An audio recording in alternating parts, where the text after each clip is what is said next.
Alléluia, alléluia, gloire à Jésus, gloire à Jésus. C'est puissant, le jeûne des miracles, la présence divine, l'onction, la dimension spirituelle qui est dans ce train. Elle est très forte, elle est très forte. Une puissante présence divine est avec nous dans ce temps de jeûne et prière. On se prive de nourriture, on prie, on médite la parole, on proclame, on combat. C'est juste puissant. Félicitations à tout le monde. Bravo, bravo, bravo. Alléluia. Aujourd'hui, samedi 20 septembre 2025, nous sommes au 13e jour de notre temps de jeûne et prière. N'oubliez pas, mes frères, mes sœurs, de méditer la parole au jour le jour. Aujourd'hui, nous lisons Josué chapitre 13. Mettez en commentaire ce que vous avez compris. Continuez de mettre les fiches et aussi commentez, voilà, résumez cet enseignement qu'on va mettre en ligne. Ah, le jeûne est puissant. Hier nuit, chacun de nous devait faire sa mini veillée d'1 heure. Si jamais tu n'as pas pu la faire, il faut la faire aujourd'hui nuit. Ne ratez aucun programme de ce temps. Il faut tout faire, tout, appliquer tout. Donc, mini veillée individuelle, hier nuit, c'était puissant, c'était glorieux. Chacun a combattu au nom de Jésus. Les murs de Jéricho qui sont sur nos destinées, les pierres qui doivent être ôtées pour la résurrection, nous les avons combattus au nom de Jésus. Donc, fais ta mini-veille si tu n'as pas pu la faire, sinon c'est chaque vendredi nuit. Vous pouvez aussi faire ça désormais chaque nuit.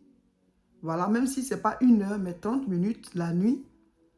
Ça vous permet d'avoir une communion avec le Seigneur.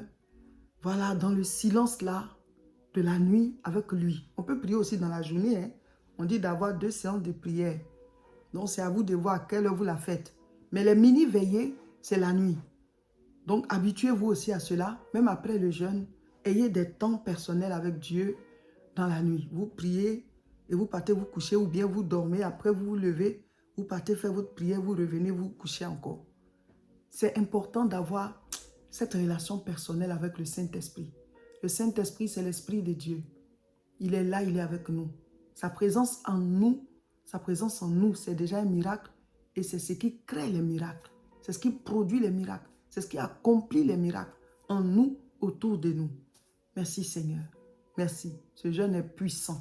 Le sujet de prière d'aujourd'hui, samedi 20 septembre 2025 est « Au nom de Jésus, comme Bartimée, j'insiste jusqu'à obtenir mes miracles. » Au nom de Jésus, comme Bartimée, j'insiste jusqu'à obtenir mes miracles. C'est une proclamation.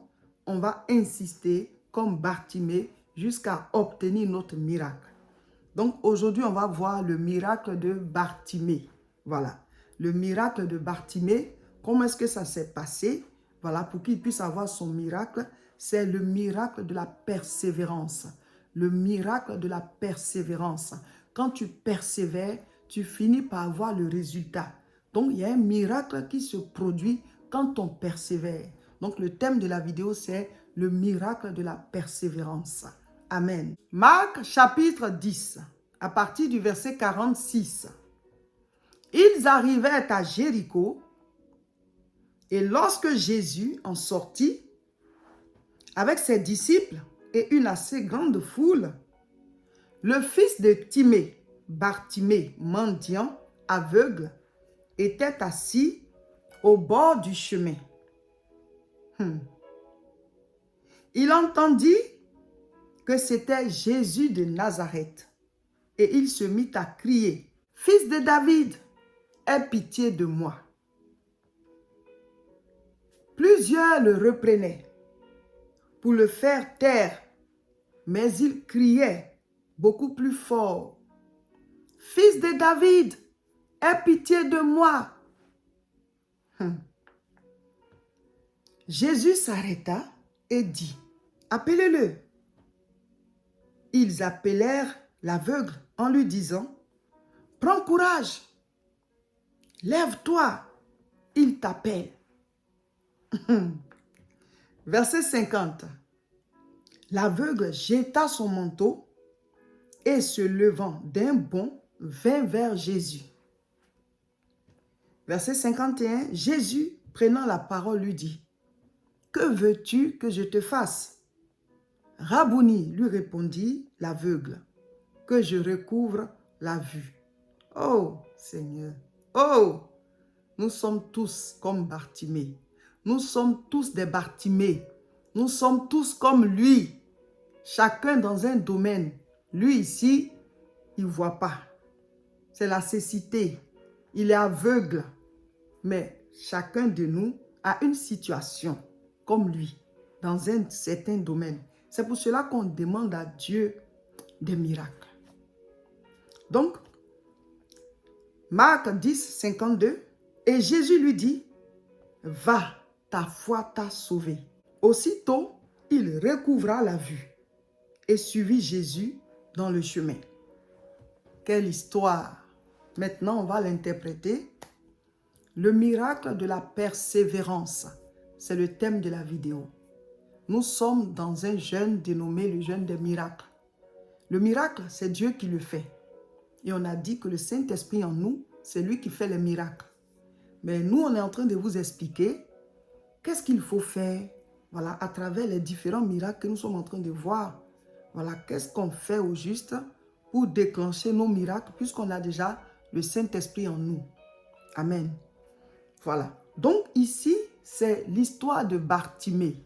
Bartimée, fils de Timée. Donc on va interpréter pas à pas. Bartimée était aveugle. Et la Bible dit il mendiait. Donc premier point, aveugle, mendiant. Alors, ce jour-là, Jésus passait. Vous voyez à l'époque, quand quelque chose se passait, ça partait comme ça de bouche à oreille. Ils n'avaient pas les réseaux sociaux comme nous, ou bien le journal. La renommée ou bien la nouvelle part de bouche à oreille et tout le monde entend. Donc lui, Bartimée, il est aveugle, mais il entend. Donc il avait déjà entendu parler de Jésus de Nazareth qui avait commencé à faire les miracles. Et donc quand il a entendu la foule passer, il s'est renseigné de quoi il s'agit, puisque lui ne voit pas. Et on lui a dit que c'est Jésus de Nazareth qui est en train de passer. D'abord, la première leçon, mes frères, mes sœurs, c'est que Bartimée était à son poste. C'est un mendiant, mais il était à son poste de mendicité. Il aurait pu ce jour-là rester à la maison.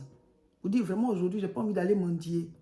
Même s'il a faim, mais s'il était paresseux, il allait rester avec le ventre vide là, à la maison pour dire, je n'ai pas envie d'y aller, je préfère avoir faim. Il mendiait pour vivre, mais il était à son poste. C'est pour ça que quand Jésus est passé, il a entendu le bruit et certainement que Dieu a fait passer Jésus là pour que lui soit guéri. Mes frères, mes sœurs, dans nos situations, il y a souvent la paresse qui fait que on n'a pas vite nos miracles. C'est vrai, il y a tel problème qui est là. Mais ce que tu devais faire là, tu ne le fais pas. Là où tu devais être là, tu n'es pas là-bas. Tu n'es pas à ton poste. Alors, le miracle te trouve comment?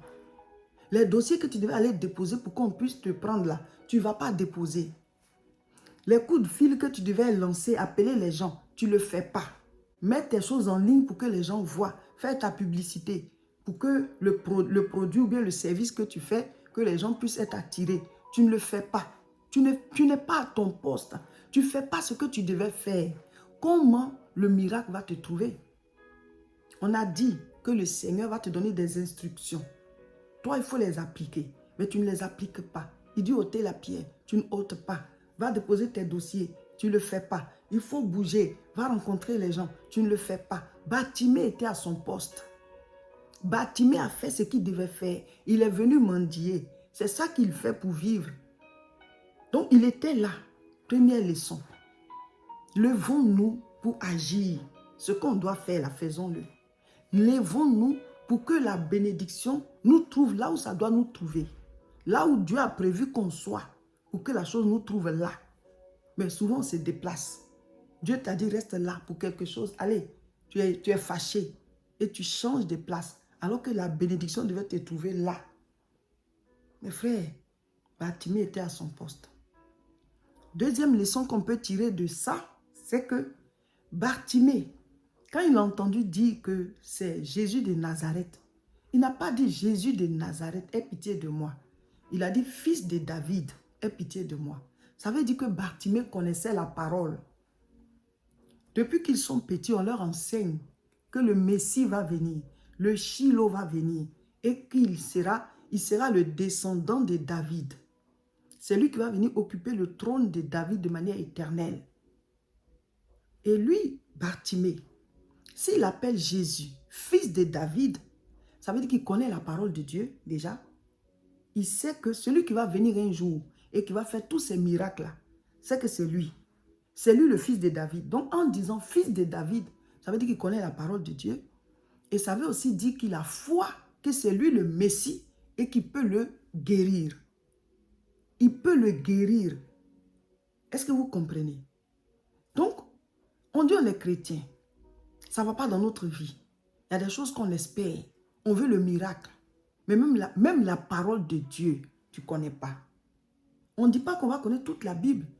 Mais pour ton niveau spirituel, pour les années de conversion que toi tu as, ou bien les mois de conversion, est-ce que la connaissance de la parole de Dieu là est au même niveau que tes années de conversion ou bien tes mois de conversion? Est-ce que la manière dont tu devais connaître la parole là, est-ce que tu la connais comme ça? Peut-être que ton miracle devait venir du fait que tu médites la parole de Dieu. Mais la parole de Dieu n'est pas en toi. Donc voici la deuxième leçon. Tu es chrétien, mets la parole en toi. Pour que tu puisses reconnaître les choses de Dieu. Bartimée connaissait la parole. Il a appelé Jésus, fils de David. Pourtant, les gens ont dit c'est Jésus de Nazareth. Il dit, c'est le fils de David. Je connais la parole de Dieu.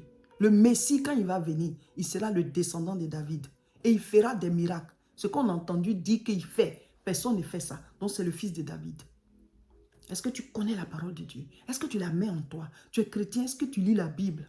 À quel moment tu lis la Bible? Dans le jeûne, on est en train de lire un chapitre par jour. Tu dois maintenir ça après le jeûne. Prends un livre de la Bible et puis lis. Et nous, on fait un programme de suivi spirituel qu'on appelle le bus spirituel. Quand le jeûne va finir net, il y a le programme aussi du bus qui commence. Début octobre, ça se fait par mois. Donc, on va vous donner tout. Il suffit de rester connecté sur la chaîne et sur nos pages. Comme ça, vous ne ratez rien. Votre vie spirituelle va être entretenue. Vous n'avez qu'à faire tout ce qu'on écrit sur les fiches et c'est tout. Un autre point qu'on peut relever, c'est que Bartimée savait que c'était lui qui devait crier à Jésus. C'était à lui de crier à Jésus. Vous voyez, nous, on se dit que Dieu, il sait déjà. Souvent même, on est dans notre coin et on boude Dieu. Mais lui, il sait que je souffre. Dieu lui-même, il voit tout, il peut tout. Mais pourquoi Dieu, il ne fait rien? Il voit que je souffre. Il est déjà au courant de tout. Il est tout puissant. Mais pourquoi il ne fait rien? Bartimée n'a pas eu cette attitude. Hein? Lui, il était assis au bord du chemin et il a entendu dire que Jésus passe. Il aurait pu se dire, bah, c'est le Fils de Dieu. Il sait qu'il y a des mendiants autour là et il sait que moi, je suis aveugle, je suis là. Donc, il va s'arrêter pour me guérir. Mais non, Bartimée ne s'est pas dit ça. Bartimée s'est dit, c'est à moi, Bartimée, de crier. C'est à moi de l'appeler. C'est à moi de demander ma guérison. C'est à moi d'insister jusqu'à ce que je puisse être guéri.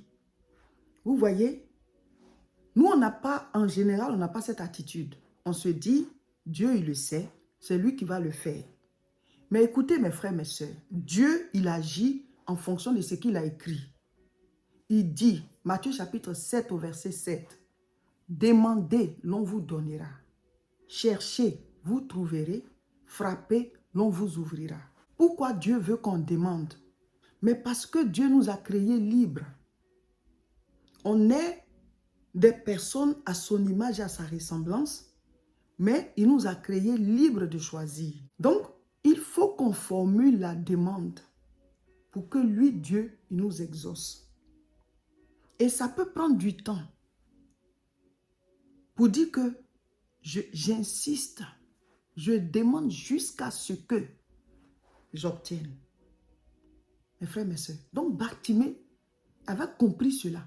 Il est aveugle et il crie à Jésus. Il crie à Jésus. Il crie à Jésus. Bartimée avait compris une loi spirituelle. Bartimée a compris que Matthieu chapitre 7, verset 7, demandez, l'on vous donnera. Bartimée a compris que c'était à lui de demander. C'était à lui de crier à Jésus. Jésus passait. Bartimée a compris que je dois crier. Je dois l'appeler pour demander ma guérison. Nous, en général, on se dit, Dieu, il sait. Donc, même pour prier, on ne prie pas. On boude, on murmure, on se plaint. Dieu, pourquoi il m'a laissé dans ça? Pourquoi est-ce que c'est à moi il fait ça? Pourquoi moi? Et on ne prie pas. C'est-à-dire, à la place des murmures, au lieu de prier, à la place des plaintes, au lieu de demander, non, on a la mauvaise attitude. Bartimée aurait pu être amer. Pourquoi les autres êtres humains voient clair, ils ont la vue, et moi je ne l'ai pas? Il aurait pu être amer, il aurait pu être aigri, il aurait pu être, voilà, juste dans son coin pour dire dans tous les cas, s'il est venu guérir les gens, il va s'arrêter pour me guérir. Je n'ai pas besoin de crier. Non, Bartimée a crié. Nous devons retenir cette leçon. Mes frères, mes soeurs, tu dois prier jusqu'à exaucement. Tu dois crier à Dieu. Prier tous les jours jusqu'à ce que tu demandes te soit accordé. Le miracle de la persévérance. On va venir sur ça tout à l'heure. Donc Bartimée crie à Jésus. Fils de David, aie pitié de moi. Et les gens qui sont autour commencent à se plaindre. On dit qu'ils ont commencé à le reprendre. Bartimée, tais-toi. Mais attends, mes frères, mes soeurs. Eux là, c'est quoi leur problème? Il y a la foule, donc il y a déjà du bruit. Quand Jésus passe, il y a toujours une foule avec lui. Il guérit les malades, il ressuscite les morts, il fait des miracles. Les paralytiques marchent, les aveugles voient. Mais qui va rester à la maison quand il arrive dans sa ville? Tout le monde sort. Donc il y a une foule autour de lui. Donc il y a déjà du bruit. L'appel de Bartimée là, eux, ça leur fait quoi? S'il crie, il est aveugle. Le gars là, il guérit les gens. Lui, il est en train de crier pour que le monsieur le guérisse. Vous, vous dites qu'il n'est qu'à se taire. Vous le reprenez. Par rapport à quoi? Mes frères, mes soeurs, voici notre leçon qui doit sortir du miracle de Bartimée là. Le miracle de la persévérance. Chaque fois que tu vas vouloir t'en sortir, il y aura des gens qui vont vouloir te rabaisser. Ils vont vouloir te faire rester à la place où tu es. Ils ne vont pas vouloir que tu te débattes pour t'en sortir. Ils ne vont pas vouloir que tu cherches Dieu. Quand tu commences à prier, il y a des gens autour de toi qui vont commencer à s'agiter. Comme si c'est avec leur bouche que tu pries. On ne dit pas de déranger les gens en priant. Hein? Mais même souvent, même, tu pries même sans bruit. Mais ça dérange. Bartimée appelle Jésus pour être guéri. Il y a déjà du bruit. C'est lui son cri là qui vous fait quoi? Ce monde que vous voyez là s'oppose à tout ce qui est bon. S'oppose à quiconque veut sortir de la misère, de la souffrance. Ce monde s'oppose à quiconque veut se débattre pour avoir une vie meilleure. Tu as des problèmes. Le jour que tu vas commencer à t'en sortir là, il y a des gens qui ne seront plus tes amis. Tu as des problèmes dans ta vie. Mais quand tu vas commencer à chercher à sortir de ces problèmes, il y a des gens qui vont te bouder. Il y a des gens qui vont t'en vouloir. Il y a des gens qui ne vont même plus te parler. Parce que juste tu cherches à t'en sortir. Tu te débats, tu fais des choses pour pouvoir bouger. En tout cas, de là où tu es. Il y a des gens qui vont te bouder pour ça. Qui ne vont plus t'aimer, qui ne vont plus parler avec toi.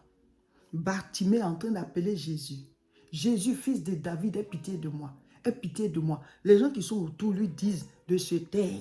Mais par rapport à quoi? Jésus passait avec une foule. Donc il y avait déjà du bruit. Donc son appel là, c'est ça vous fait quoi? Qu'est-ce que ça vous fait? La race humaine là, il y a des gens autour de nous. C'est les démons qui les habitent. C'est les démons qui les utilisent. Ils vont t'empêcher de chercher Dieu. Ils vont t'empêcher de réussir. Ils vont t'empêcher de vouloir sortir du niveau où tu es. Si tu as insisté là, tu les perds comme amis ou alors ils deviennent tes ennemis il te boude, il ne te parle plus. Tu ne sais même pas ce que tu as fait. Mais juste parce que tu veux t'en sortir, tu veux réussir, tu veux sortir de cette situation, tu cherches des solutions. Et pour ça, ben, ils ne vont plus s'entendre avec toi.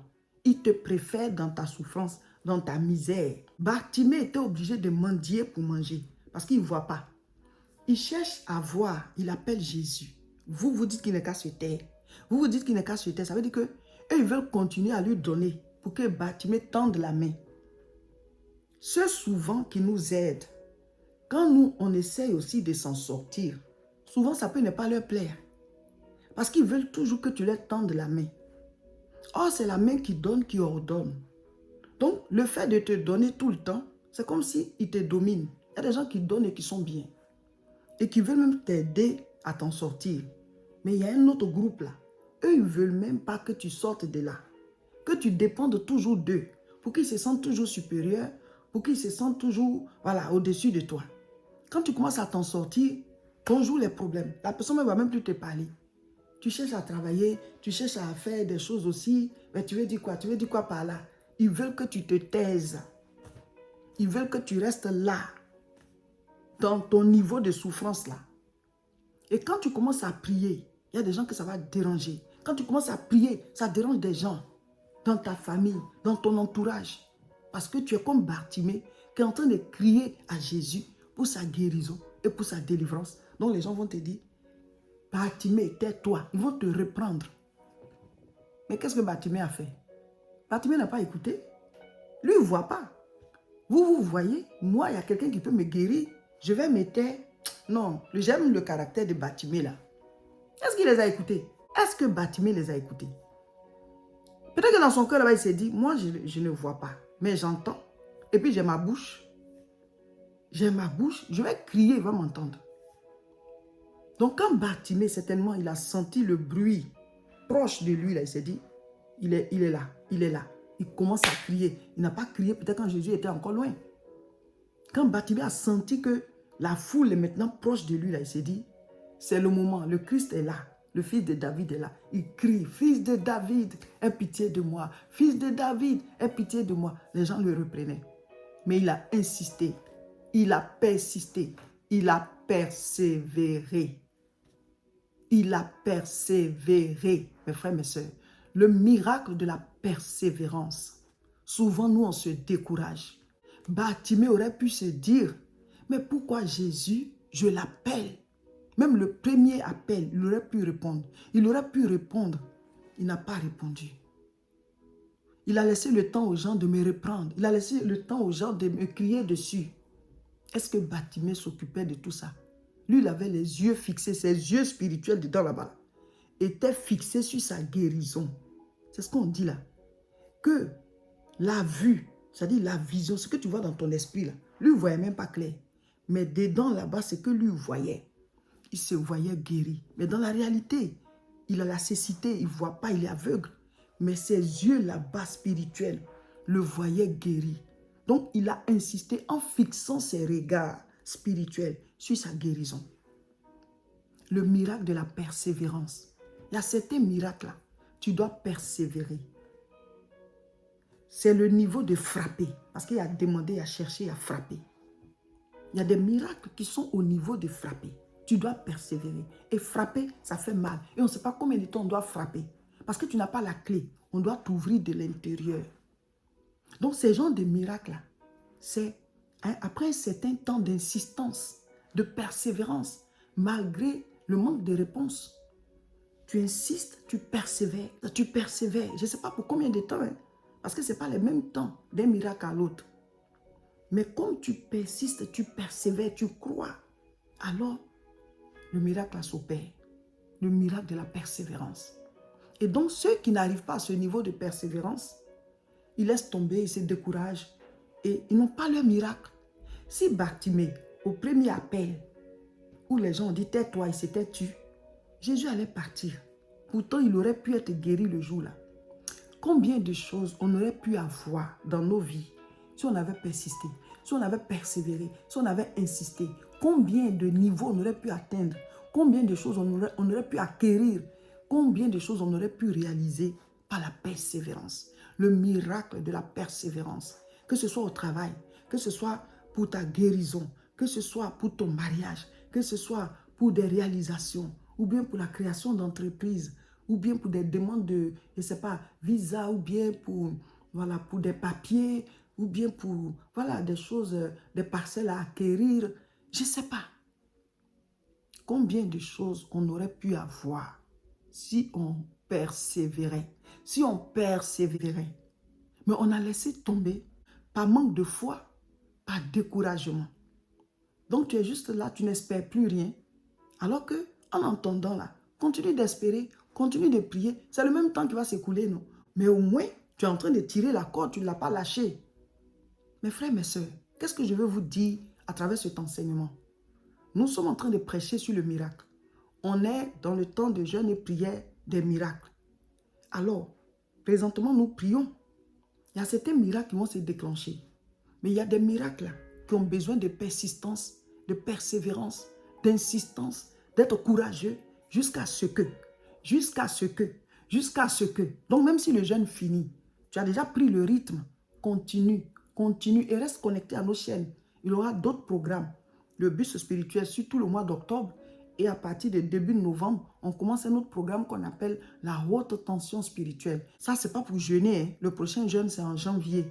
Nous, on laisse passer 3 mois, ensuite on jeûne. 3 mois, ensuite on jeûne. Donc, ne rentrez pas dans d'autres jeûnes. Ça va faire trop. 21 jours déjà, c'est bon. Mais c'est chaque 3 mois. Mais on a des programmes spirituels, surtout fin d'année, novembre, décembre. Et en janvier, on fait le jeûne.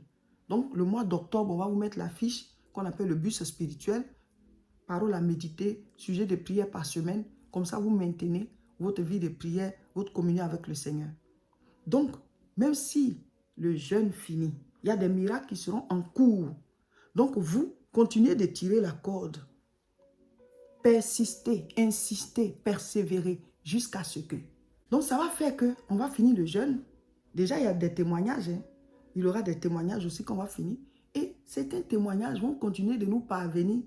Même après des mois, même après des années, il y aura toujours des témoignages à partir de ce jeûne.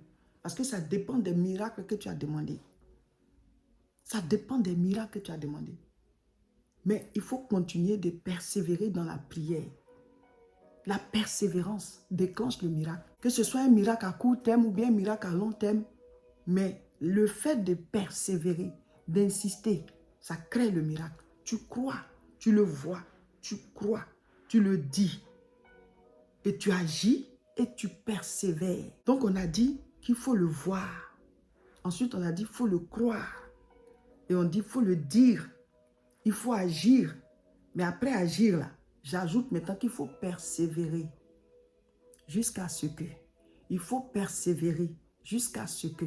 Donc le voir, le croire, le dire, agir et persévérer jusqu'à ce que.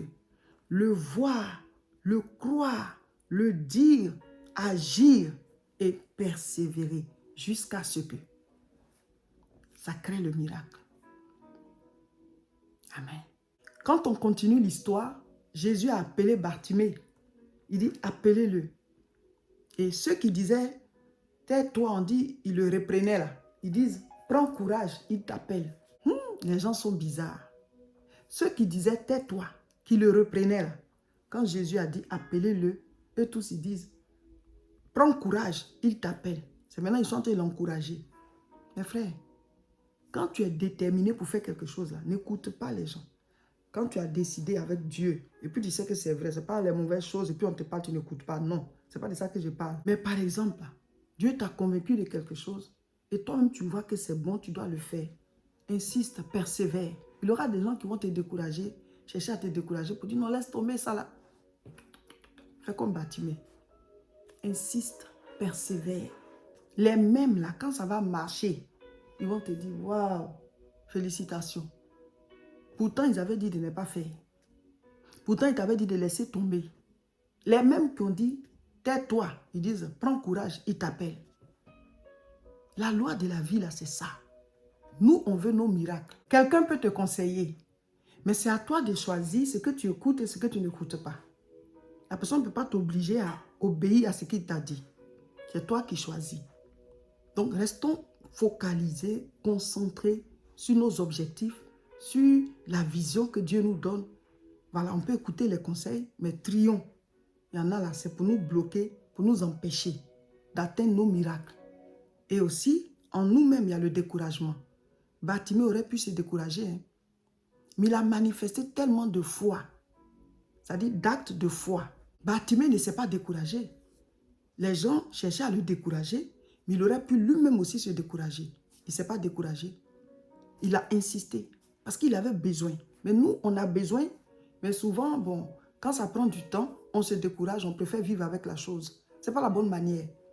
Je suis en train de vous enseigner les choses qu'il faut faire pour les miracles. La persévérance fait partie. Prie jusqu'à ce que, continue de prier, de persévérer, de proclamer, de le dire, d'agir. Continue. La persévérance. Et quand Jésus l'a appelé, il a jeté son manteau. Parce qu'il était sûr que là où il partait, là, il n'aurait plus besoin de ce manteau. Il avait trop la foi. Leur manteau, là, c'est ça qu'ils prennent. Tous les mendiants ont ça. À leur époque, ils avaient ça. Ça fait partie de comment on les reconnaît à la commune ou bien à la préfecture par rapport à leur travail de mendicité. C'était quelque chose qui était, voilà, payant. Mais il a jeté ça. Parce qu'il savait que là où il partait, là, il n'allait plus être aveugle après ça. Quelle foi! Bartimée avait la foi. Et Jésus, quand il est arrivé devant Jésus, Jésus lui a dit, qu'est-ce que tu veux? Là encore, il aurait pu se plaindre. Il dit, hey! Il pouvait dire, ah Seigneur, tu vois que je ne vois pas clair. Jésus devait lui faire formuler la demande. Qu'est-ce que tu veux? Il dit, je veux voir. Jésus répond quoi? Ta foi t'a sauvé. Donc Bartimée a retrouvé la vue. Et la Bible dit quoi? Il a suivi Jésus dans le chemin. Voici un point très important. Quand nous on finit d'avoir nos miracles, là, on prend d'autres directions. Lui, il a suivi Jésus. Si tu as obtenu tes miracles, continue de suivre Jésus. Continue de le suivre. Bartimée a suivi Jésus. Pour continuer avec lui en même temps. Mais certains, quand ils finissent d'avoir leur miracle, ils s'en vont. Ils ne savent pas qu'ils peuvent encore avoir d'autres problèmes. Dès que tu cherches des bénédictions avec Dieu, tu les as, tu retournes dans le monde. Tu ne sais pas que tu peux avoir encore d'autres problèmes. On ne le souhaite pas. Mais beaucoup ont laissé comme ça la main de Dieu. Ils ont cherché du travail, ils ont eu, ils sont partis. Ils ont cherché mariage, ils ont eu, ils sont partis. Ils ont cherché enfantement, ils ont eu, ils sont partis. Ils ont cherché visa, ils ont eu, ils sont partis. Bartimée a suivi Jésus dans le chemin. Toi, quand le Seigneur finit de te bénir, là, toi, tu prends une autre direction. Tu as prié pour quelque chose jusqu'à depuis que tu as obtenu cette chose-là. Tu n'es plus chrétien. Tu trouves que non, Dieu même au fait, est-ce qu'il existe et tout et tout. Tu es en train de raisonner. Ce qui avait fait que tu étais venu à Dieu là, tu ne sais pas que ça peut encore revenir. Tu ne sais pas que tu peux aussi avoir encore d'autres problèmes. Le diable qui attaque, il peut encore t'attaquer parce que tu n'as plus de couverture spirituelle. Donc, Bartimée a suivi Jésus dans le chemin. C'est très important. Après nos miracles, on se comporte comment? Quand on va finir le jeûne, là, on va lancer l'appel pour dire, on a des projets pour l'église. Est-ce que tu vas suivre Jésus ou bien tu vas prendre ta direction? Ah, moi j'ai fini le jeûne, je m'en vais. L'offrande d'action de grâce de fin de jeûne, on va vous expliquer pour les nouveaux. Nous travaillons pour faire avancer le royaume de Dieu. Jésus revient. Il y a des choses qu'on doit faire, que Dieu nous met à cœur et nous envoie vers ses enfants pour expliquer le projet. Parce qu'on n'a pas tous les mêmes moyens pour que chacun soit touché et qu'il donne. Mais est-ce que tu vas suivre Jésus après ce jeûne-là? Est-ce que tu vas suivre le rythme ou alors tu vas prendre ta direction? Même dans les dons, on peut ne pas suivre Jésus. Même dans nos finances, on peut ne pas suivre Jésus. Je veux les miracles, mais concernant mon argent, là, si tu dis donner offrande, dis moi je ne vais pas donner. Je prends une autre direction. C'est comme ça. Donc dans la foi, dans la prière, dans tout, est-ce qu'on suit Jésus? Ou bien on vient juste pour nos miracles et après on prend notre direction. Bartimée a suivi Jésus. Amen. Le jeûne est puissant. Hein? Avec tout ce que vous recevez comme enseignement, mes frères, mes soeurs, si chacun applique, il n'y a pas de raison que Dieu ne nous bénisse pas, qu'il ne nous fasse pas de grands miracles et qu'il ne nous conserve pas dans sa présence. Parce que la présence de Dieu, c'est ça qui est plus important. Montrons-lui qu'on est intéressé par sa présence même. Amen. Soyez bénis, recevez le Saint-Esprit. Donc, aujourd'hui, c'est samedi. Demain, dimanche, on va mettre les fiches en ligne. Il faut les prendre. Et demain, on intercède. Et on mettra aussi l'enseignement de demain. Félicitations. Voilà, on n'est plus loin de la gare. Il va rester une semaine. Bravo, bravo, bravo. Donc, on fait demain. Et ensuite, il restera la dernière semaine. On a la croisade le 11 octobre à Fontenay-sous-Bois. On a la retraite spirituelle ici du 18 au 19 octobre. Et nous avons un culte spécial le dimanche 28 septembre ici. Voilà. Abonnez-vous à nos différentes chaînes et on va jusqu'à la gare. Que Dieu vous bénisse.